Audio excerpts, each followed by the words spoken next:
Hi friends, எல்லாருக்கும் வணக்கம். நான் உங்களுக்கு இன்னைக்கு என்ன சொல்ல விரும்புகிறேன்னு நினைச்சீங்கன்னா, ஒவ்வொரு குடிமகனும் தெரிஞ்சிக்க வேண்டிய விஷயத்த நான் இன்னைக்கு உங்களுக்கு சொல்றேன். அதாவது என்னன்னு பாத்தீங்கன்னா, ஒருத்தர் நம்ம கிட்ட குடியரசு தினத்துக்கும் சுதந்திர தினத்துக்கும் என்ன வித்தியாசம் சொல்லி கேட்கிறார் அப்படின்னு வச்சுக்கோங்களேன்.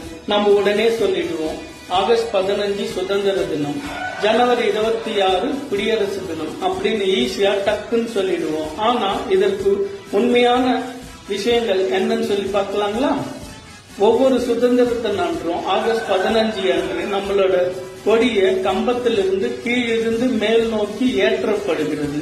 கொடியை அப்படி ஏற்றப்பட்ட கொடியை அவிழ்க்கப்பட்டு அதை பறக்க விடுகிறோம். சோ சுதந்திர தினம் அன்னைக்கு கொடியை ஏற்றுறோம்.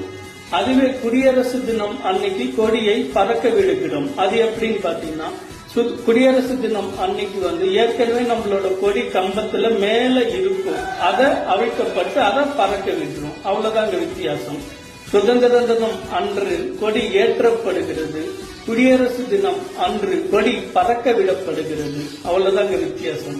அது மட்டும் இல்லாத ஒவ்வொரு சுதந்திர தினம் அன்றைக்கும் நம்மளோட இந்திய நாட்டின் பிரதமர் அவர்கள் டெல்லியில் உள்ள செங்கோட்டையில் கொடியை ஏற்றுவார். அதுவே குடியரசு தினம் அன்று நம்ம இந்திய நாட்டின் குடியரசுத் தலைவர் அவர்கள் டெல்லியில் உள்ள ராஜ்பாத் அந்த இடத்தில் கொடியை ஏற்றி பறக்க விடுவார். ஓகே ஃப்ரெண்ட்ஸ், நெக்ஸ்ட் வீடியோல பார்க்கலாம். பாய்.